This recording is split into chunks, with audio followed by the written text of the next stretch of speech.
All right, happy Memorial Weekend. This is John Chen reporting from the Palm Tree Beach, and I just returned back from ATD, the Association of Talent Development. This is a 9,500 person conference, one of the largest in the training field. I was in San Diego and got a chance to produce 15 hours of live instruction. And so if you missed that, you can still sign up for it and get the recordings. I'll put that in the chat a little bit later. But meanwhile, last week was such a busy week. I flew as soon as ATD finished back to Seattle, and I got a chance to and be the lead producer for a hybrid known as Sharks on the Beach. Sharks on the Beach is Urban Impacts program where they take entrepreneurs, help them write a business plan over the course of 6 months, and then they get a chance at the end in a Shark Tank style friendly program to pitch their companies. I've got a shark with me. Let's bring in the one and only Pallavi Pande. Hello, Pallavi. Hello, John. Thank you for having me here. I'm honored and I feel like shocked today. Oh, there we go. And my Zoom is extraordinarily slow today, but the exciting part. So good. Look at you got palm trees. I got palm trees. We're all here together, and congratulations on finishing your pitch. One of, I guess, a total of 8 entrepreneurs, 7 companies pitching last week. Why don't you do us a favor? I have some friends to introduce you to. Tell us a little bit more about who you are and Mhm. what you do. You should be used to this by now. Of course. Thank you very much for asking that question because that is a dear one to my heart. I am Pallavi Pande. I'm a mompreneur from Portland, Oregon, owner and founder at Dtocs palm leaf tableware brand. Now, if you're wondering what am I talking about is yes, I did say palm leaves and we have an alignment going on here. Look at John's screen, my screen, palm leaves, because I rescue fallen palm leaves and I give them one more use before they go to waste, which is I create sustainable single-use tableware from fallen palm leaves for the homes and the event and the hospitality industry, just like you can see on John's virtual screen right there. They look very much like bamboo. And that's the whole point, that I'm the sweet spot between the cheap paper, the toxic plastic, and the expensive bamboo. So it is Dtocs palm leaf tableware. All right. So I knew I'd have a couple slides here for you. This is part of your pitch. I hope you don't mind me showing this. But this is what you do. How is Palm better than, of course, the other two not cool alternatives that you talked about? Of course. So palm leaves are truly sustainable in the sense that they are renewable resources, which are actually already on the ground. You don't have to grow palm trees to cut the leaves and then make the tableware, just like bamboo is supposed to be grown and then cut into to make the product. So that's where they are way different and better. And of course, they can compose faster than any other product, whether it's bamboo or any other sugarcane or pulp-based products. So that's when we say the greenwashing. Palm leaves really are fighting greenwashing because they can be composted in 90 days.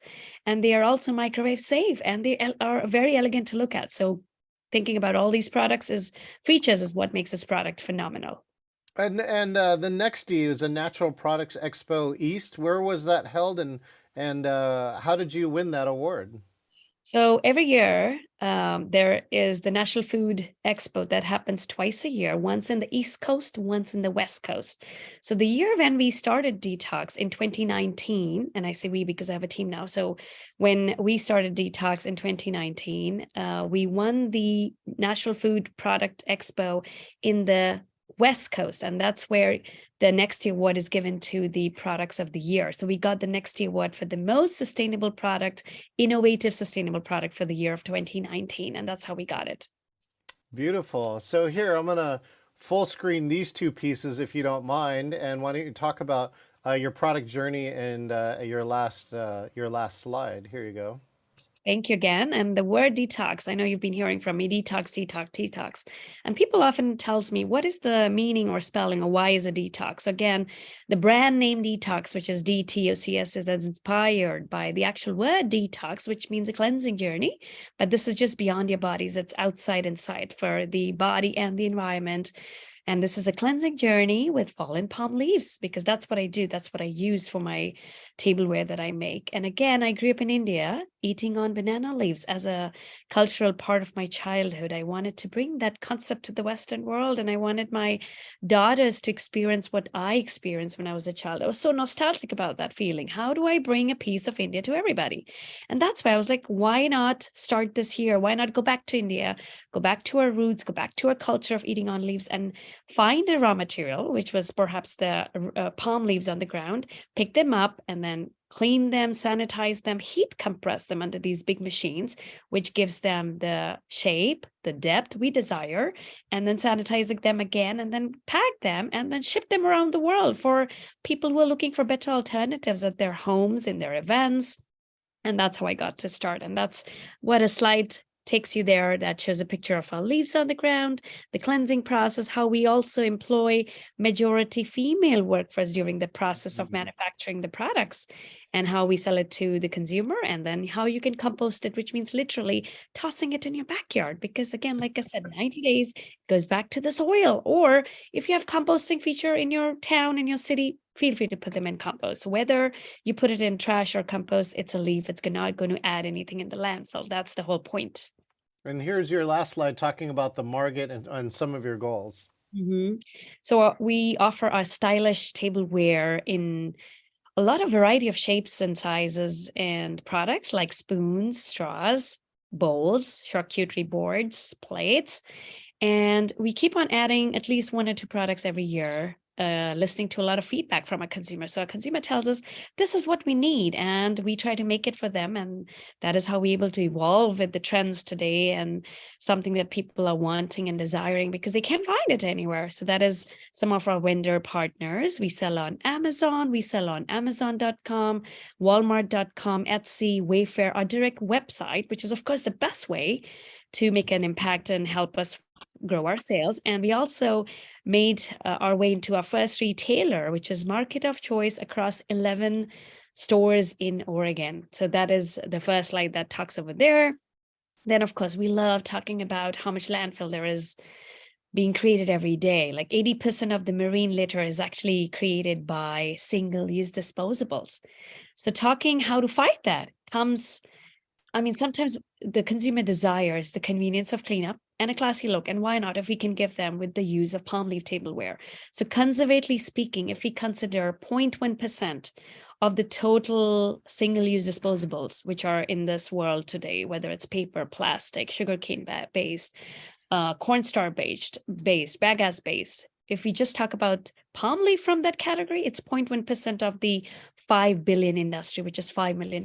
And that is what I'm after. And that is why we're here today. I'm here on John's platform to ask you for your support, because I need your help to make an impact in this crowded marketplace. How do we really make ourselves different? Is by making a social impact, by making this income for myself and for the women who we hire, for donating our proceeds to Greater Than, which is a nonprofit here in Portland. And we use it towards empowering children who are in the underprivileged communities to help them in their education. So all of these you can find information about on our website, on our social media. And again, John will put all the details so that you can reach out to me. And I love communicating and connecting with our audience. And I'm open to any discussion if you want. Thank you so much. You know, and the events industry is what I have a good connection to. And so I know there's a couple caterers as well as facilities. They end up using a lot, all right, and especially on that disposable side.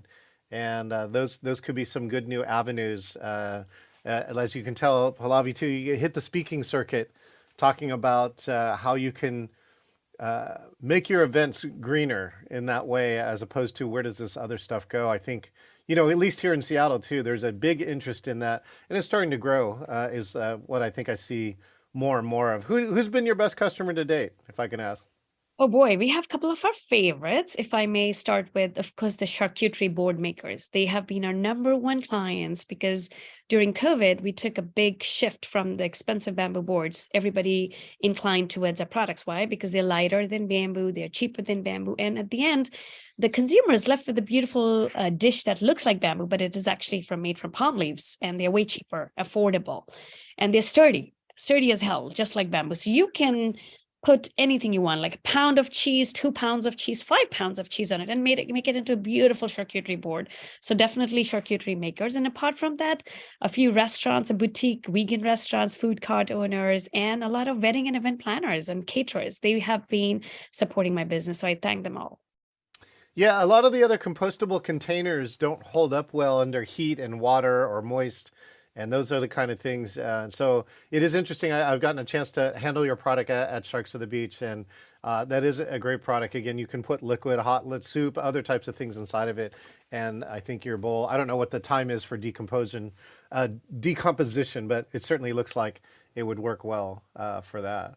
They So, decompose in 90 days. And of course, like you said, you could use the same dish in the refrigerator. You could oh, take out the same dish, you could put it in the microwave, and the mhm. same dish. Some consumers have hand washed them and told them, like, we've been reusing them for 50 times. And I was like, get out, because they're supposed to be single use, of course. But when it's at your home, it's your discretion, whatever you want to do with it. And a lot of times, a lot of our consumers send us pictures of their pets playing with our tableware. And they've said their pets have chewed up on our tableware and they're healthy as hell, nothing's wrong. And they've been like, where did the product disappear? So zero waste.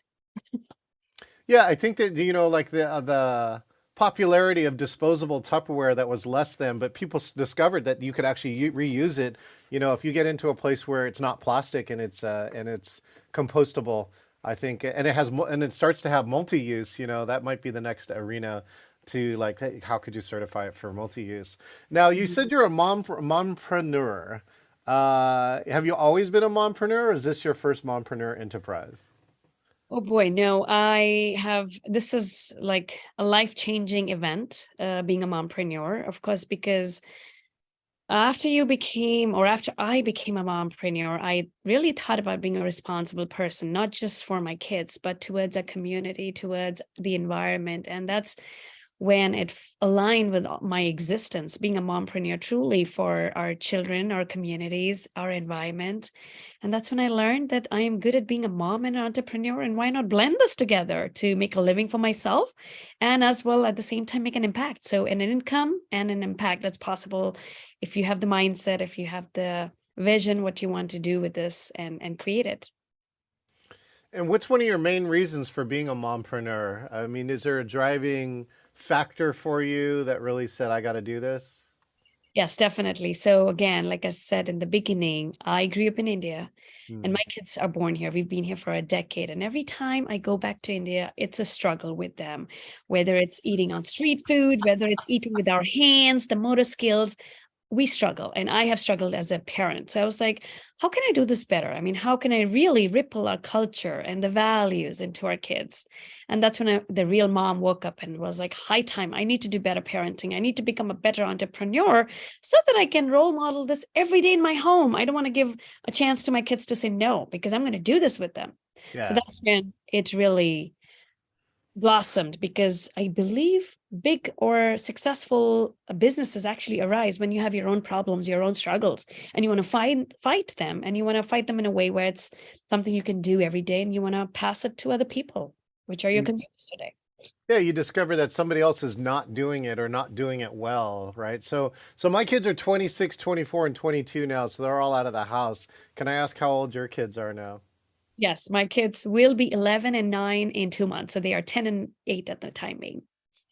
Yeah, so yeah, they're definitely at this kind of critical age, right? When they're growing up, they start to have their own opinions and everything else going on. So, but it's again, we just celebrating here almost the last day, I think, of Asian Pacific Islander Heritage Month, which also includes East Indian. I'm curious, did you do anything for Asian Pacific Islander Heritage Month with you and your kids?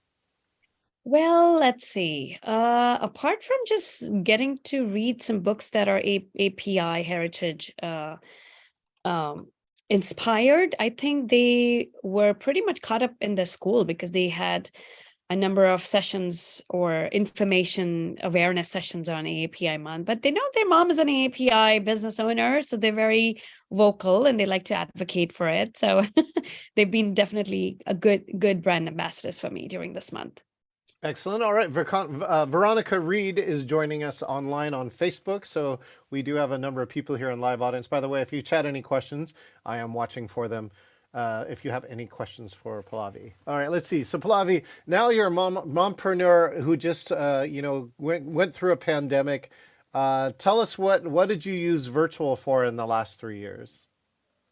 Oh boy, thank you for bringing that up because that was quite some journey. Shifting from everything in person to virtual, I was using Zoom most of the times, and I had to learn it from my kids, the 10-year-old and the 8-year-olds that are today. They were what, 7 and 4 at that time, and I had to learn a lot from them because their whole school system had moved to a online school, and they were using Zooms more often than me. But as a business owner, I had to move all of the meetings, all the business, all the showcasing, all the spotlight to Zoom. So that was the platform that I was using for virtual meetings. And I know sometimes it was also Google Hangout meetups. Yeah. What do you think were the best tips for virtual, at least in your early days of 2020? Oh boy, definitely time efficient. I mean, I felt like I could transport myself. That Zoom world actually felt like this, like in a minute, in a couple of seconds, hopping off from one call to the other, felt quite efficient to me, to my time, I guess. And that was the first time I was ever exploring the online world. So it was a great platform. Like I was actively participating. So I'm not a person who does a lot of Zoom calls, no, because I can't talk much. My jaw starts breaking, my head starts hurting. So, but that was a time when I actually found it to be time efficient. I was actively participating in these sessions, whether it was networking or whether it was just peer support or cohorts or interactive presentations. I was doing it all because I think I had some clear objectives during the time of pandemic, that what I wanted to do with my time. So that helped. Yeah, those are some key elements inside of there. Is just uh, the ability to just not have traffic. Again, you participate in this program from Portland, and it's based in Seattle. That's 6 hours round trip on a good day. Actually, it was 8 because the traffic was bad near Tacoma and Seattle. And yes, I was traveling for 4 weekends, weekdays, Thursdays to Seattle for this program called Shocks at the Beach, which is a cohort run by Urban Impact Seattle. And it's a 12-week program where they provide peer mentorship, coaching, one-on-one support for small business owners, and just help you navigate the challenges. So that's what I participated in, that John is talking about. And yes, sometimes it was a mix of train, because I was hopping on the train from Portland to Seattle, which was the Amtrak. And it's amazing. Like I got a chance to shut my eyes for 2 hours, which I haven't done it in a while. So that was a big part of traveling every Thursday for 3 hours in the Yeah. train. And I got to shut my eyes. But apart from that, I did do like 2 road trips as well.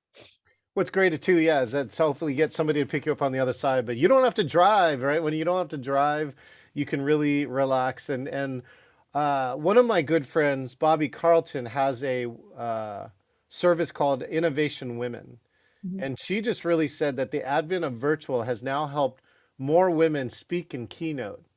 Because sometimes, right, you're in situations where you can't leave, whether it's kids or work or whatever. And so being able to keynote 1 or 2 hours out of the day without traveling is a unique advantage. Right. So Pallavi, I'm curious to you, what has to happen for you in a virtual meeting for you to be engaged with it? So, right, I'm sure you've been on some very bad virtual meetings, right, and some very good ones. I'm curious to see what the good ones have in common for you. Definitely a hybrid sort of a setting would be ideal, where it's like you have the choice whether you want to do it remote or you want to really hop in to meet the person, depending on how much the situation is important. Like if it's really important to meet that person in person to make that impact or to bring those feelings and emotions out. So I like the hybrid model, definitely. And apart from that, I will say a better technology, like a better video, better quality of your sound, and it just feels that's going to be the future, better technology, and it's going to make more integrations possible to make the productivity happen online. Yep. Soon, again, it's amazing how much we've already done in the last 3 years, and now you can see things like that, which kind of actually will lead me to my next question, then, Pallavi. What do you see for the future, or what do you wish for in the future of virtual? Oh boy, that's a nice question. So definitely two things. Let's talk about AI because I don't know about you guys, but ChatGPT is like my Julie PPT, which is like my secretary PPT. So I use it every day a number of times. So that has been helpful. So definitely AI integration. Like if AI can be integrated in just managing my calendar, meetings, scheduling, transcripting, not having to click on the three dots, saving, and even analyzing a lot of data in the meetings if I want to find something. So all these uh, transformations are going to help definitely the artificial intelligence. And the second one would be virtual reality. Like imagine the VR technology becoming more accessible, and it may start to play a role in virtual meetings, offering more immersive and interactive experience. Like for example, I'm giving a presentation of my products and I'm like, hey, this is a plate, and people can actually see it through that and maybe try to touch it or whatever. So Yeah. just have, yeah. So just having to put that element out of like making it into a reality. Oh, that you're actually able to see a wedding setup, because I'm somebody who has a wedding and I'm freaking out for my tableware, but I can't imagine leaves on the table and I'm serving people on leaves. So again, that Right. kind of visual content, making that reality through virtual reality would be excellent in real life application, like really making people engage by creating scenarios and occasions. That's something, now I see it, Pallavi. That's what you really need to do is, we'll have to work with you on this slide. If you take a palm leaf with food on it in PowerPoint or other tools, you can actually morph it into your bowl with that same meal inside of it. And so Mm. that they could get that connection of what you think it is and what it actually is. And I think that's another way, because that's what I love to tell people as an entrepreneur is you spend the majority of your time educating people about what you are and why it's better or different. And I don't know, sometimes you have to look for these crafty ways to say, you can embrace what people naturally think, right? And then try and shift their mindset to like your new way of showing it. So that's something, and again, if you could do that in VR, right, you could actually do it in 3 dimensional. You take a 3 dimensional leaf, you're sitting at a table, and the meal in front of you now changes into one of your bowls with the meal inside of it. So. Wow, that just sounds amazing. What's one of the things that you would tell all the mompreneurs out there? Like, there's a mom, let's say there's a mom out there who's thinking of like, I want to start a company, but I don't have the time, right? I'm too busy. I don't even know what a business plan is. So what would you tell people who are mompreneurs specifically who want to start, but they don't know how? Sure, I would say like I was never told what motherhood looks like, but I anyway did it, right? So from motherhood to entrepreneurship, nobody tells you it's easy, nobody tells you how hard it is going to be, but you will only know when you actually plunge into it and you try it, because without trying it, you will never know. So that's the only tip. Whatever idea you have, small, big, there's nothing wrong, right? Go ahead and try it. And if you can, like with some right resources, some navigation, some awareness, some education, you are capable. You're more than enough to take it to a different level. And in your Sharks on the Beach journey, what do you think is the number one thing that you took away from the program? Oh, I definitely took away the relationship building. I mean, not so much with the pitch, not so much with the competition, but just the relationship with whether it was with the coaches, the mentors, which we have even today. Hey, are you coming to Portland? Come, I'll host you. Or with my peer, hey, are you hopping on the Amtrak? Come and let's do a girls thing in Portland, Oregon, and I'm here for you. And for that matter, what is happening today? This is a magical giving and receiving circle, because this was a resource that was given to me by another cohort member, a peer who was in this program. And they were like, hey, John has this virtual meeting interview. Why don't you do it? So that's the beauty of creating these relationships. And really, you give what you get and you get what you give. So I believe in that. And I really believe in uh, being in that receiving giving cycle. And that's what I encourage people to be in that cycle of giving and receiving, and just pay it forward. Yeah, that's key. I made this offer to all the sharks, but let's see, I think you're one of the first to log on and get interviewed. And so One of the, I think the parts of entrepreneurship too is learning how to say yes to opportunities when sometimes people say, no, I don't want to, or I don't want to be interviewed, or I don't want to be on camera, or oh my gosh, is this live streamed? You can make up all these excuses, but when you become an entrepreneur, you're saying these are all opportunities that if you just say yes, you can take advantage of them.